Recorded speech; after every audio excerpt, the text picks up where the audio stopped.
Ladies and gentlemen, welcome back to Somos Moss. This is our instant react show. My name, of course, is Seth Bidoff, and joining me this evening, special guest, San Antonio FC supporter Harry Austin at Red McCall. You folks may know him across the Twitterverse, across Reddit, and other places as well. Harry, appreciate you joining me this evening. We obviously both just watched Mexico United and San Antonio FC play out at Toyota Field, 2-1 win for San Antonio.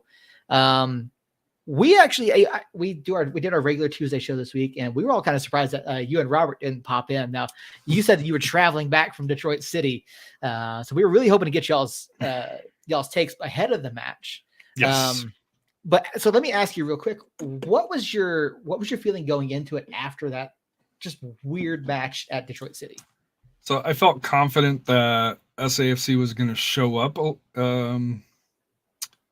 at home, especially after three game road trip. Mm-hmm. They got 6 points out of 9, but they dropped the last one against Detroit City, obviously. So I figured that was gonna inspire them.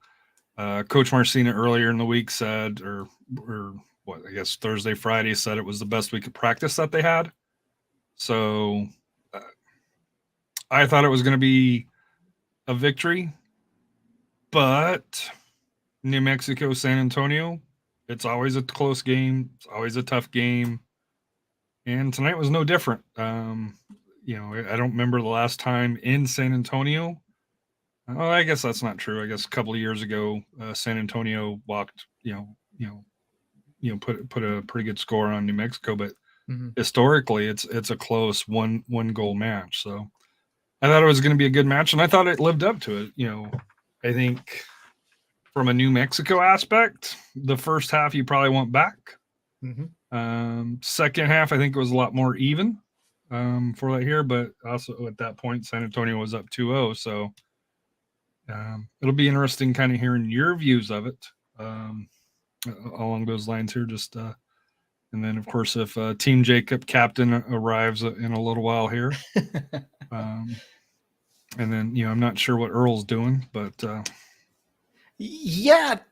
be fair, none of us know what Earl's doing at this point. Yeah, I mean, I was telling you before we go on air, today was the first time I've heard from Earl in like 2 weeks. So we don't really know what's going on with Earl. He's a man of the people. He very much is. He's a man of the people. He's a man of his family.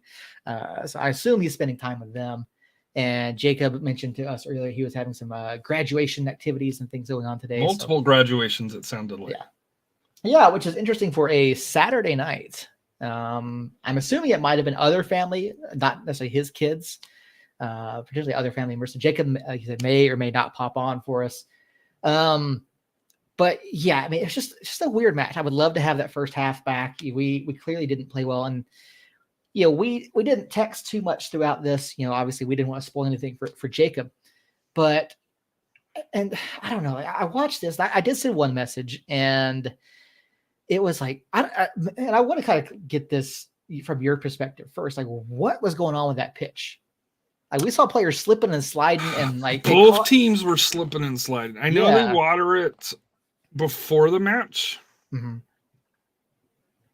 I can't remember the last time that the teams, San Antonio as well, because there was a free kick that Jordan Farr kicked, and he almost landed on his tush. So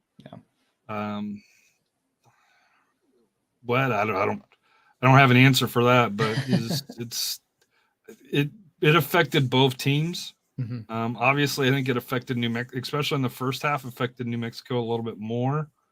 But in the second half, like, you saw both people, both teams, it was like they were ice skating, just the slipping and sliding. And, I don't know, if you looked at the pitch, it was kind of tore up. So I don't know if it was a cleat issue or what.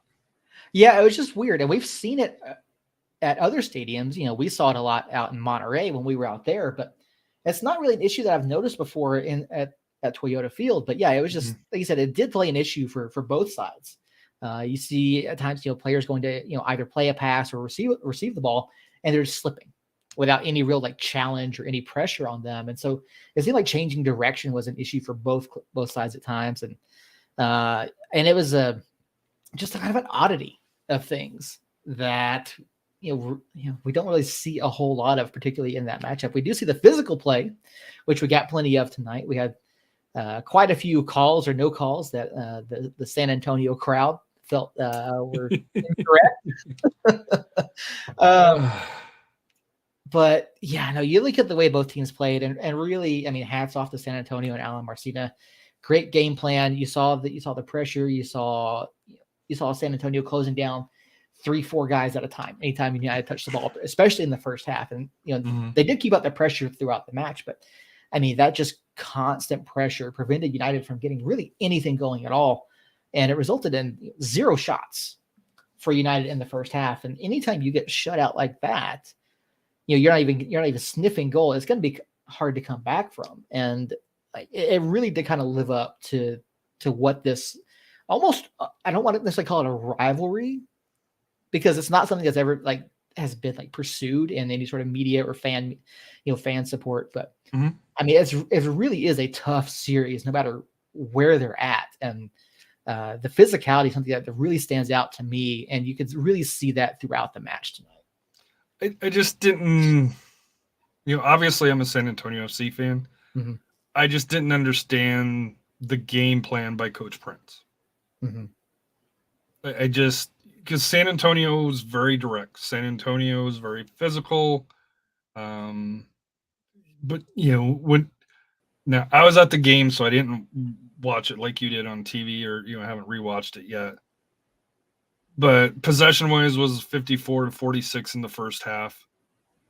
But it didn't feel like that. It was one of those games where, New Mexico had the ball in their half, but it seemed like whenever they got across midfield or they were trying to bring it across, they just couldn't handle the press. And I think Justin Dillon came back. This was his first game back from injury in a while. Tanio, on loan from Minnesota United. They pressed and pressed and pressed, and just looking at the passing, it's both teams. We were at 58%. You guys were at 54%. We had 34 long balls. You had 37, and I don't watch New Mexico, every 90, every minute.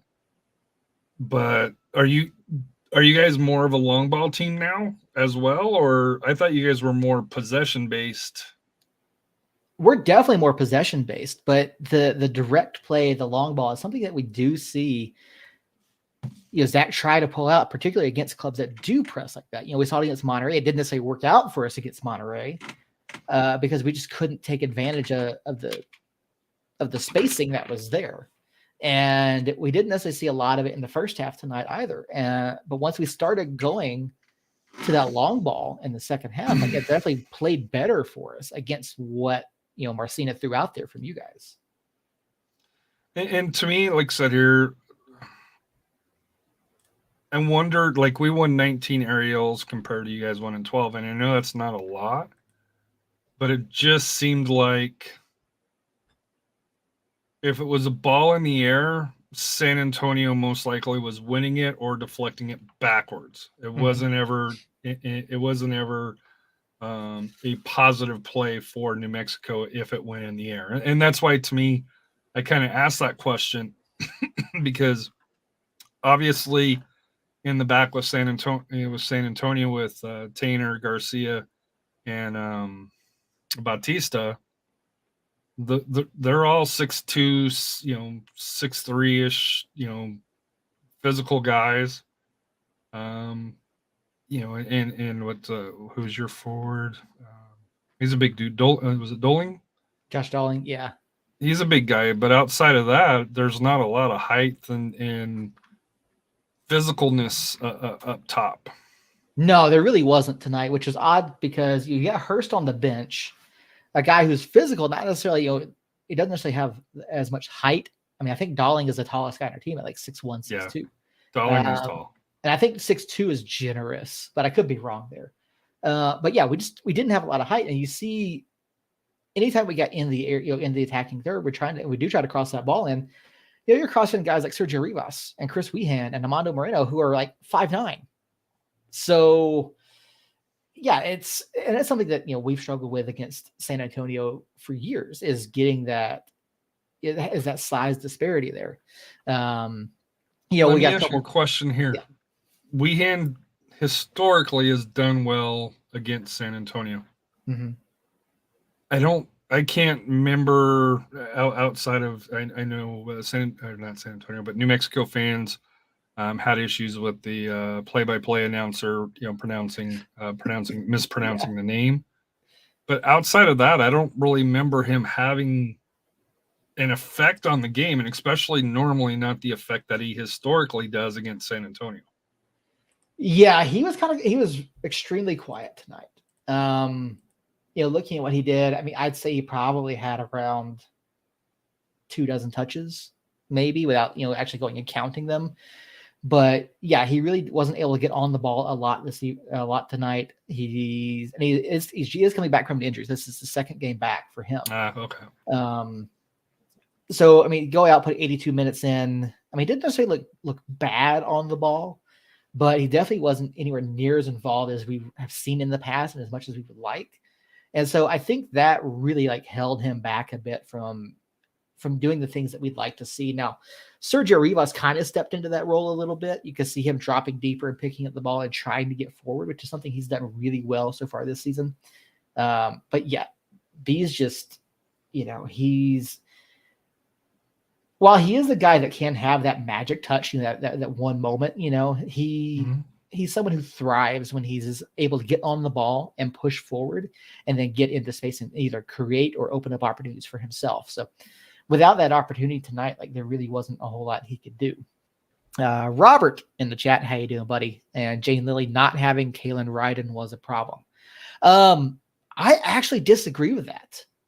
I actually disagree. How Kalen Ryden starting a one-match suspension for picking up 2 yellow cards against Loudon last week. The last one was silly though. It really was. Yeah, just absolutely silly yellow card.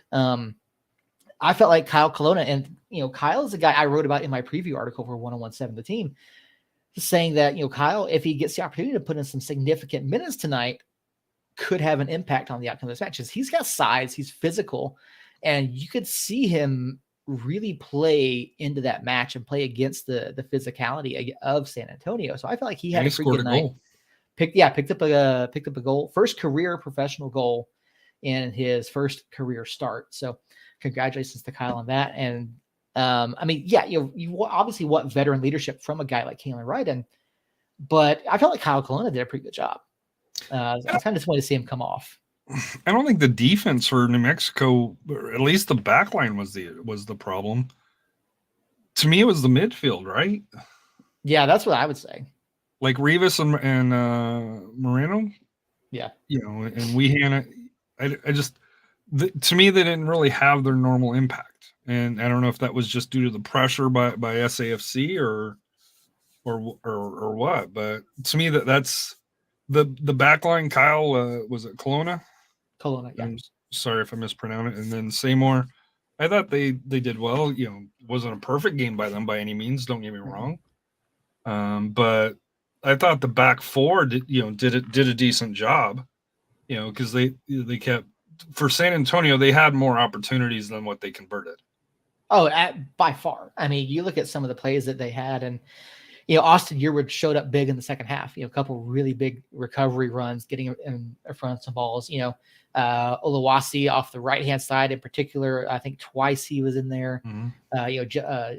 Justin Dillon, getting some absolutely. I don't know how that guy didn't bag 3 goals tonight, but it's. I mean, you guys clearly had the better opportunities throughout the match, even in the second half. When it seemed like we just had a wall back there, but. Yeah, I mean, hats off to the opportunities and what, Dylan and Lawasi and is it Zuhir? Yeah, the gentleman on loan from Rita Zuhir. Yeah. Number 18, who's 19 years old, on loan from Montreal Impact. Or not Impact, but FC, was it?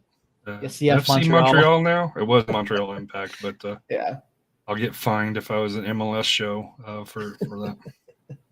I mean, all those guys were dynamic in the attack for San Antonio tonight. I mean, Oluwasi has a great first step, and you talked about the midfield for United, and I think seeing guys like Zuhair and Olawasi and Batista make those steps up. You saw ahead of the first goal, Batista stepped up, took the ball off Moreno, and like the first step, and it's something I've got going in my recap article here in a bit, like just San Antonio across the board, the first step made it look like you guys were that much faster and getting to the ball and reacting that much quicker than anything that we were doing all night long. And so, yeah, it like throughout the midfield, you saw that disrupting what United wanted to do. And so, like I said, Olawasi, Batista, Zuhair, all stepping up and making plays. And like, yeah, it absolutely destroyed what we wanted to do.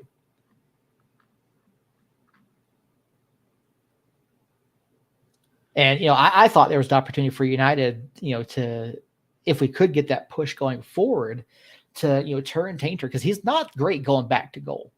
No. I would argue that's one of his weak points. And if you can run at him, then you run the risk of, him making a mistake. And, we just didn't put that out there. But yeah, I mean, the midfield's been the issue for us most of the season. And I mean, you're absolutely spot on with that observation there.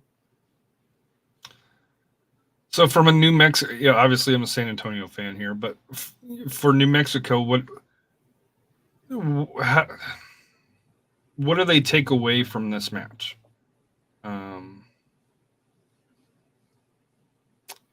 That's a good question. And I know it's one that I'm going to be thinking about here for the next couple of days, but, looking back at it, immediately after the fact, I think we can go in and say, we hung in there with the physicality. You didn't see guys dropping heads. You didn't see guys, turn in and be, and turning, on each other, blaming. You didn't see that.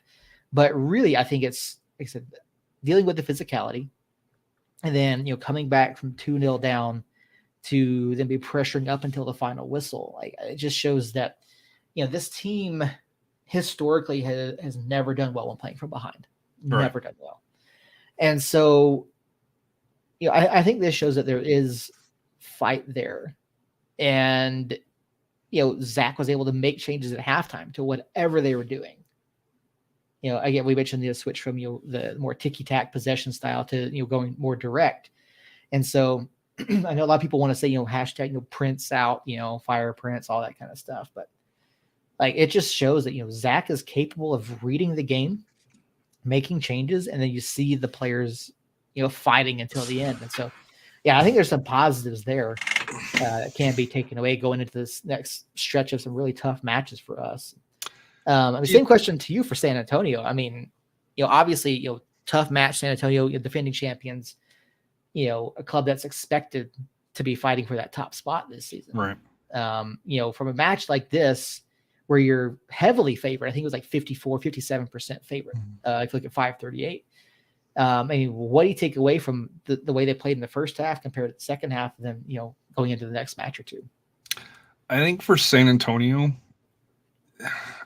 and this is going to kind of sound weird, is you could still see there's another gear on this team. Mm-hmm. Like defensively, they're always going to be stout. They're always going to be defensively. And we saw kind of what happened where everything went right in Charleston. And to me, everything went wrong in Detroit. And I'm talking about kind of that finishing. And I know you guys have talked about that with New Mexico United. Is if San Antonio FC can start to find some consistency up top, whether it's a player rotation, just being able to finish, and in San Antonio, how many players did they bring in recently? And this was going to be kind of my follow-up question to you is, I'm trying to see how many players that they brought in. So they brought in,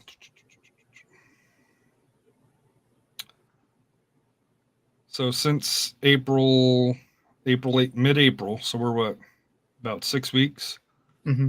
They've brought in 1, 2, 3, 4, 5, 6 different players that all played. Well, Sam didn't play tonight because due to injury. Mm-hmm. Parker didn't play due to injury. Ozakar didn't play. But just that depth and finding that right combination. And I think you're starting to see that up top.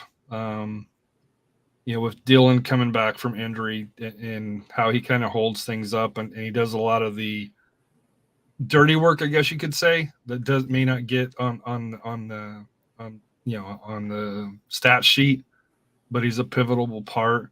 And then Jorge Hernandez coming back, we signed him, from overseas, used to be with LA Galaxy 2.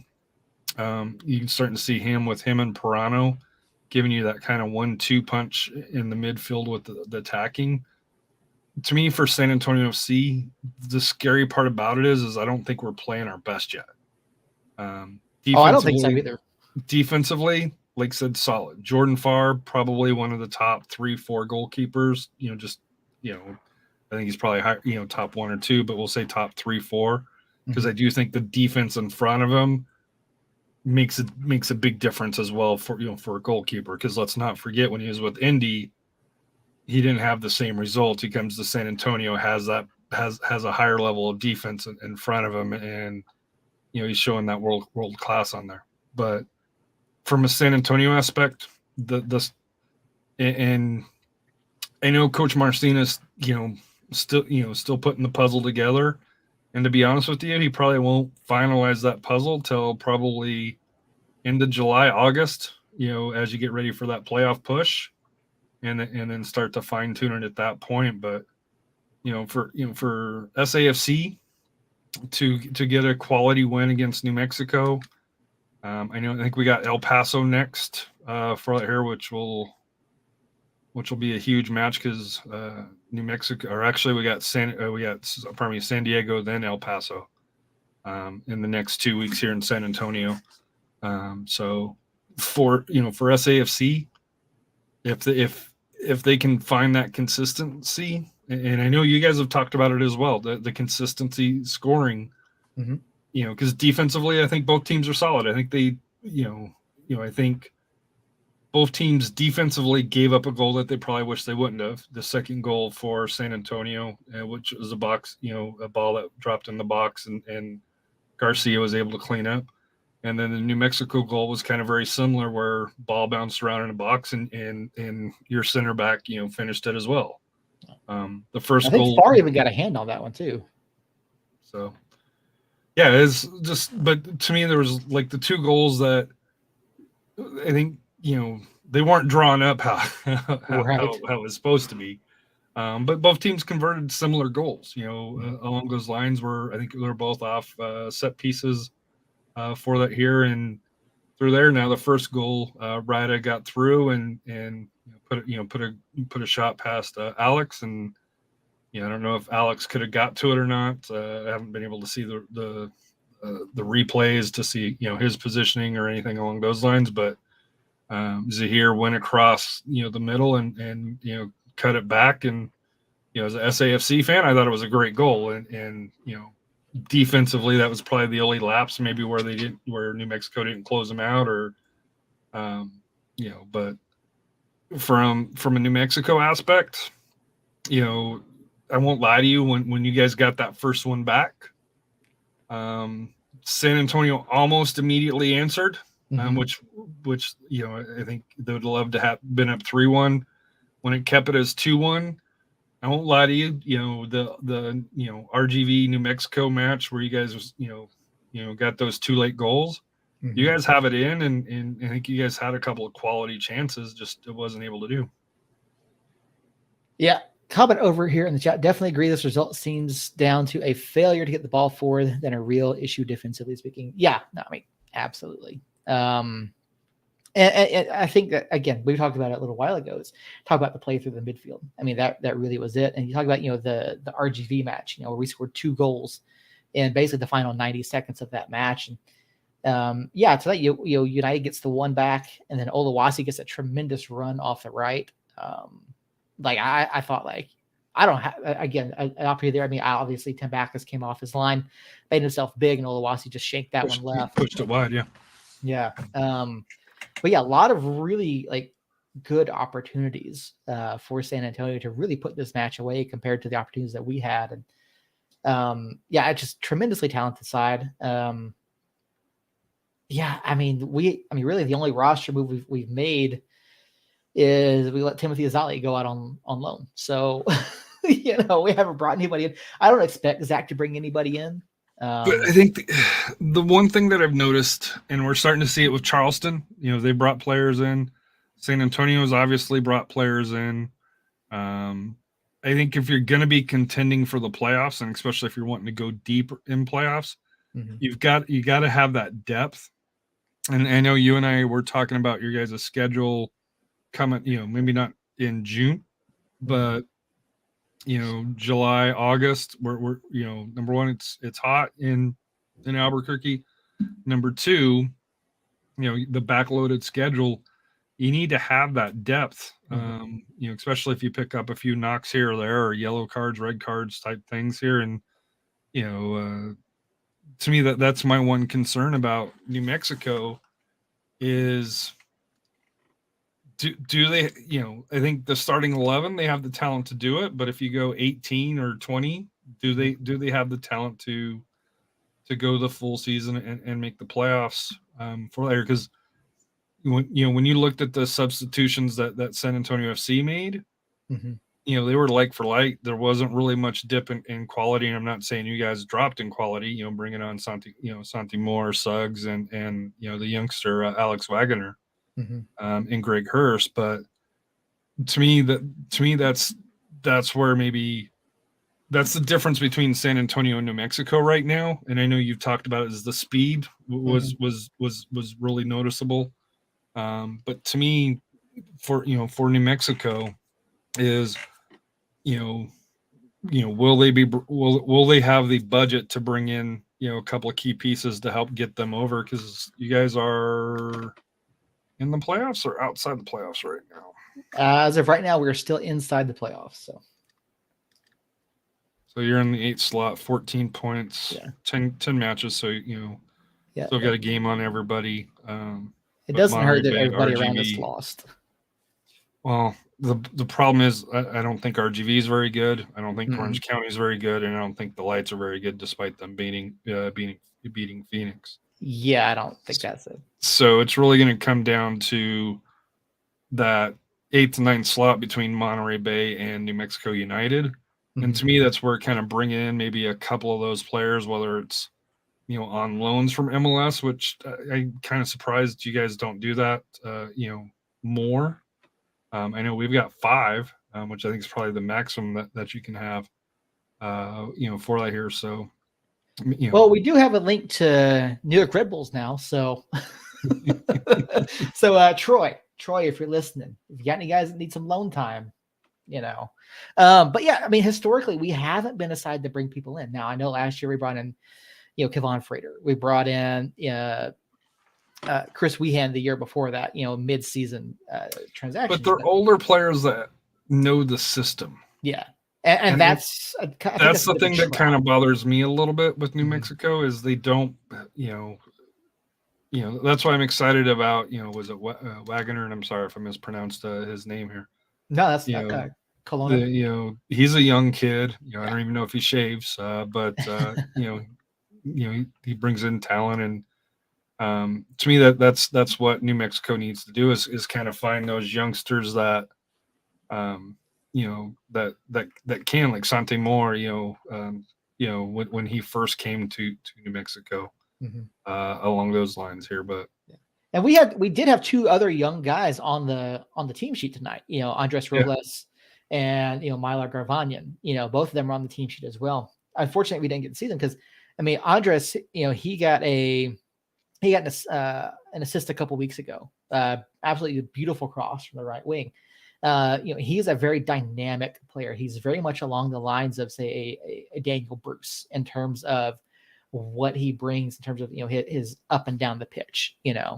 Garvanyan, again, another really good young midfielder, tends to play more of a defensive mid, but yeah, we have youth there. We have younger guys. It's just a matter of finding the opportunities to get them that first team experience, well, it's like actually on the pitch. Yeah. They brought Nava along slow, and I know unfortunately he's out with an injury.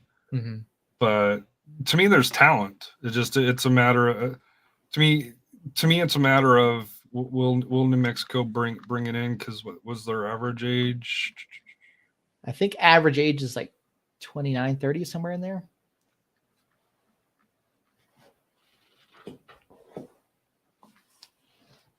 Because I mean, like, really, we only have a handful of guys that are over the age of 30. I believe Josh Suggs is 32, 33. Alex Tambakis is 30. Kalen, I believe, is 34, 33. So Santi is 29 or 30, I believe. Yeah, it's not showing the lineup like I want. Yeah. But yeah, I mean, we do have, some younger guys out there, and, Josh Dowling, obviously a pretty, still a young guy. I think he's 22, 23. Kelowna's young too. I saw he was 23, 24. Yeah. He's a San Diego State graduate. So, Oh, nice. yeah. So a guy that UNM is pretty familiar with came in as a trialist this year. So, but yeah, I mean, there's kind of like a divide. We've got a handful of guys under the age of 27, then a handful of guys over the age of like 30. There's not really like, that middle ground there. But and yeah, to the point, it's funny how we have such a great academy team, yet our roster seems like one of the older ones in the league. Nothing on the level of Snell Paso, though. Yeah, I mean, it's a fair point. Our academy does really, really well. Our U23 has been doing really well so far. And I think the U23 has actually lost today, but yeah, I mean, there's a ton of talent there. I would be curious to know what the decision-making process is for Zach and the coaching staff and the front office as far as, when to offer somebody. What is it exactly that they're looking for? Because if you look at our U23 roster, we've got Gabe Legendre, who was one of our HPP players, high performance plan players back in like 2019. He's the guy that we've been watching for 4 years now. Went off to college, I believe, at Fort Collins. But yeah, him and his brother are both on the U23 roster. There's some other guys that are on the U23 roster that have played through the academy, have gone off to college, and come back and they're playing. So yeah, I don't know. I don't know the thought process. I don't know why we haven't seen more of a youth. And honestly, like, I wouldn't mind a year, bring the youth kids up, give them opportunities. Like, yeah, that's because that's the way you develop. That's the way you build that team. So I know the vast majority of the fan base wouldn't want that. They would absolutely be sack, at that point. But I think it's something you have to bite that bullet and bring the younger guys along. Any other thoughts you have on this? Because I think we kind of talked around, and I know you try to keep this around a half hour, which we're at here. So yeah, I did get it. So you and I, before we go on there real quick, we were talking about United fan support tonight, the traveling group. I did reach out to President of the Curse, Carlos Tenorio. I asked if there was a traveling group for tonight's game. He said the fans traveled, but there was no block of tickets available. Oh, wow. Which is interesting. Well, it was Military Appreciation Night. They did have over 8,000, so it was a sellout.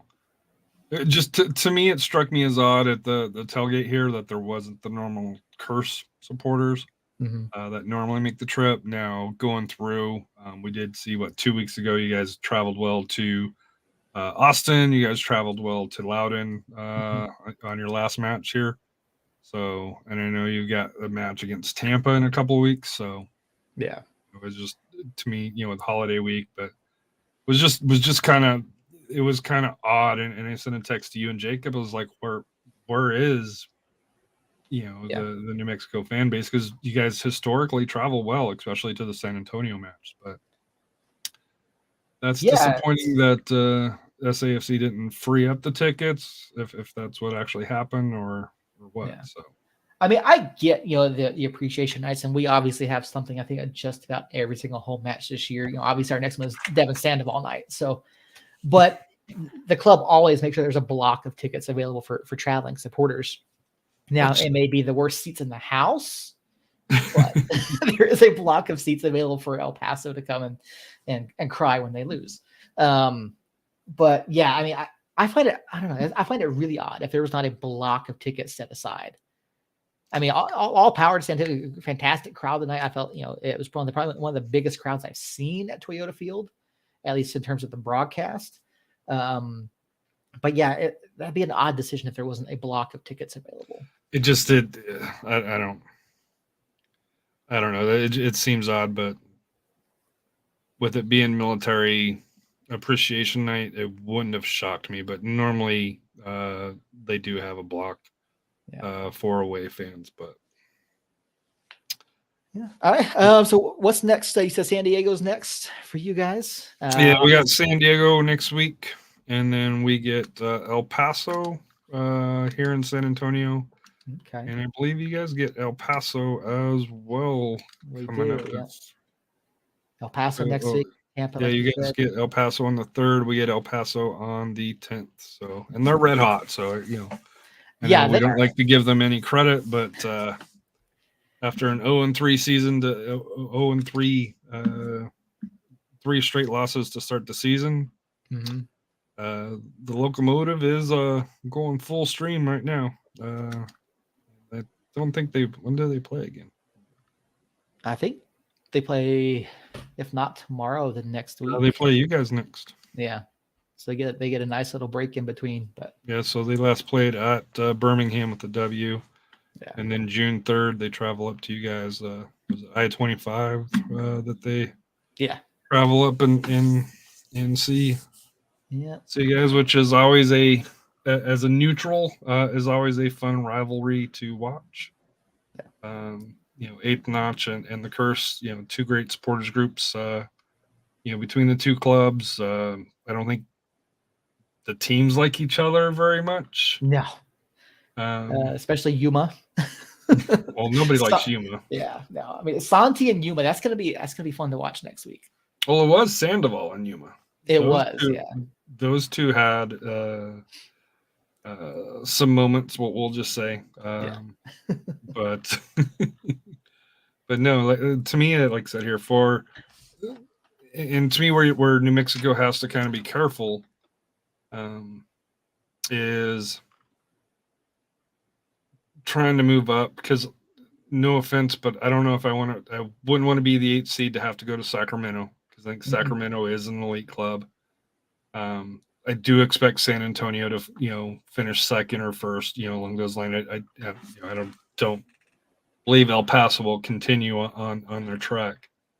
So to me, I think in order to be able to get either El Paso, Colorado, San Diego, you want to try to be in that 6th slot, which is 16 points right now, because the Switchbacks have lost 4 in a row. New Mexico United was on a roll, at least 4 games undefeated here. It looks like here for that year. Before the match tonight, so some work to do for United. Yeah, certainly is. I was looking around. So Oakland and San Diego were playing this evening, and I can't. Oakland's ahead 2-0. Are they? Okay, because the standings shows it as 0-0 full time. So no, Oakland's up 2-0. So big win for Oakland tonight for them. Yeah, Oakland, to me, I don't think RGV has the talent. Something's off in Orange County, even though they've already made the change. And Vegas, they got their first win, as we kind of discussed here, but I don't think they have the talent. Yeah. To me, there's 9 clubs trying to get those 8 slots. And to me, Phoenix, kind of a mixed bag.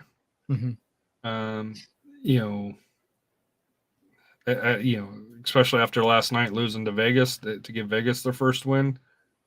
On Dollar Beer Night, where they used to be invincible, not so much last night. Yeah. To me, I think they're going to be bottom 4. Colorado Springs, they got out hot. I didn't think they were that good, but I don't know if they're coming back. So, and you guys have 1 to 2 games in hand on most of the clubs. So. Yeah, well, I want to go back at some point and listen to our prediction show and see where we're at compared to that. But I don't. Yeah, it'll be interesting to see. Here, especially as we near the midway point of the season, and even further. I mean, we're barely a third. We're a third of the way in. Yeah. Most clubs are 11, 12 matches of a 34 game season. Yeah. I know you guys are at 10. for that here. So you guys got, if you guys won both games in hand, you'd be at 20 points. Depending on goal difference, fourth, fifth, along those lines. Mm-hmm. But to me, the West is very competitive. Mm-hmm. Vegas gave everything we could take. San Antonio, Orange County. I personally think Orange County is probably the worst team in the West, and no disrespect to Orange and Black Soccer Cast. I just don't like what Orange County's doing. Yeah. I'm not sure how you guys feel about that, but yeah, we haven't. I haven't had too much opportunity to look at Orange County so far this year, but yeah, it's there. Yeah, like I said, there's something off. Something's just not clicking for Orange County. I mean, we beat them 3-1 a couple weeks ago. So outside of that, though, and we just thoroughly outplayed them in that one. And RGV has a roster, but they don't have a roster, if that makes sense. Right. So they're putting people out there, but it's not a deep roster. Any injuries, any cards, they just don't have the horses to do it. But the problem with the West on any given night, and we saw this last week with San Antonio and Detroit. Mm-hmm. Any given night, you can be beat, and that's the great thing about USL is you've got your powerhouses, but nobody out outside of Detroit had San Antonio losing in Detroit last week. Nobody. So yeah, I certainly wouldn't have expected that at all. But yeah, the season as we know it still has a lot to do, a lot to go through.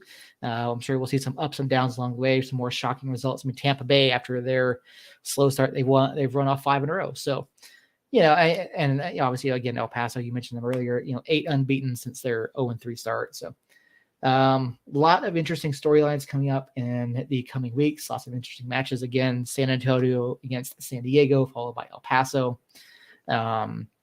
A lot of things to watch for in the coming weeks. So, I mean, you asked earlier, I really don't have any other closing thoughts. Do you have anything you'd like to add other than shout out where people can find you? You can follow me at Ramincol at RAMINCOL. And I know with it being Pride, June is Pride Month, right? Mm-hmm. For here, I'm pretty sure the Curse I know the San Antonio groups went with was it Pride Razor? I'm sorry if I chopped it up here. So supporting the LGBTQ communities. And I'm pretty sure the Curse has something going on. I don't know if it's through them or I know there's a couple of them that through there. So if you can support, whether obviously I'm supporting the one for San Antonio. If I'm assuming the Curse or Black Diamonds, the supporters group, one of the two. If they have something to support the LGBTQ community during the month of June, for scoring goals, and I know you guys got quite a few matches, and outside of since we don't play you, hope you guys score a bunch of goals and raise a bunch of cash. Yeah, it certainly would be great. Keep an eye on social media, Curse, Black Diamonds, and for the supporters groups for San Antonio for opportunities to get involved with LGBTQIA Pride Month. I'm sure the club will be doing something. I'm sure the supporters groups will all be doing something. So I'm almost positive it's Pride Razor as well. But okay. Yeah, that I can talk to Carlos and we talk about it Tuesday night as well. But let's see. Because I know Detroit does, or not Detroit, but New Mexico. Yeah. But I know there's a couple of different versions of it.